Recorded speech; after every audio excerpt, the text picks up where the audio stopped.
ilé tí a bá fi ogún ọdún kan, wọn kò ti parí rẹ̀ o, báwo la wí.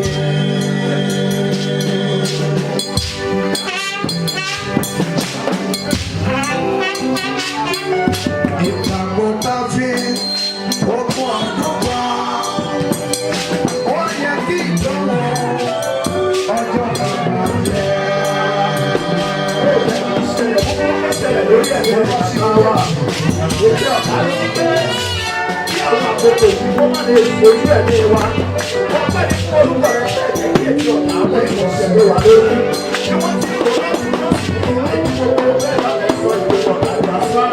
Òsì ọlọ́run wa bí ọjà lásàrẹ̀ lórí ọ̀yà ọ̀tọ̀ fi oògùn ọdún pa. Láti òtí parí rẹ̀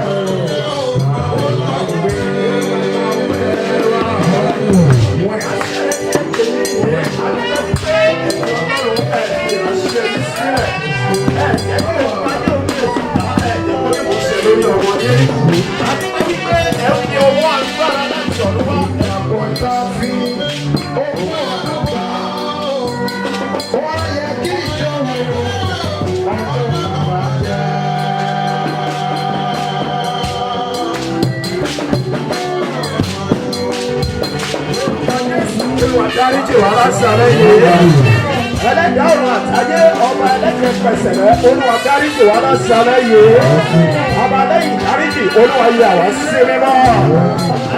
Tí a bá fi ogún ọdún kọ́ tí a kò tí ì parí ẹ̀ báwo la ó pè wẹ̀ báwo.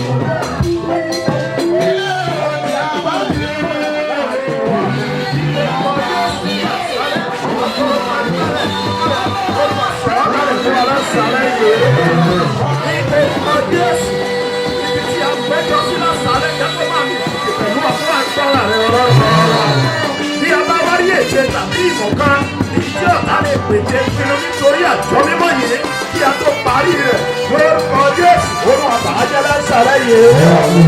Ó gbọ́dọ̀ ó lè ní ìṣòro lọ́nà kan tàbí òmíràn tó gbọ́dọ̀ èsì ló wá ní àṣálẹ́ tàbí wọ́n ń gbélé gbọ́ wa ní àṣálẹ́ yìí orúkọ Jésù olúwa bá wà mú wọn lára rí à. Ọkàn tí ẹ̀yin ọlọ́run yóò lò bí ìfowópamọ́ láti pín ọ̀rọ̀ rẹ lásàlẹ̀ yìí. Tí a fi ogún ọdún gbà, ó yẹ kí ìdáhùn ọjọ́ kan máa jẹ́ ọjọ́ kan.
Bami manja ki le gbàgbà gbàdúrà, manja ki le gbàgbà, manja ki le gbàgbà, àbá ki le gbàdúrà.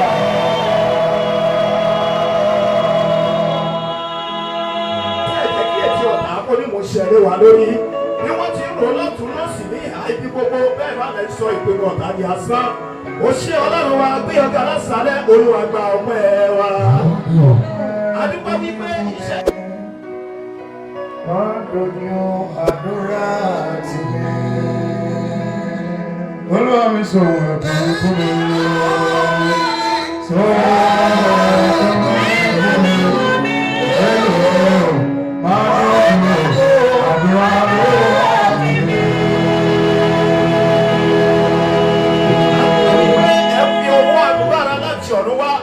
Ìránṣẹ́ rẹ̀ Ọlọ́run wa, adúpẹ́ Olúwa gba ọpẹ́ wa, ẹ̀yìn ọpẹ́ Olúwa Ọlọ́run wa, àwọn bẹ̀ ọ́ fún gbogbo ẹ̀sìn tí a ti dá sí ọ láti àárọ̀ títí di àṣálẹ́, bóyá láti ìgbà èwe wa títí di àwọn àkókò yìí, orúkọ Jésù Olúwa dáríjì wá láṣálẹ́ yìí. Olúwa mi sùn ẹ̀dùn mi fún mi. Olúwa dáríjì wá láṣálẹ́ yìí.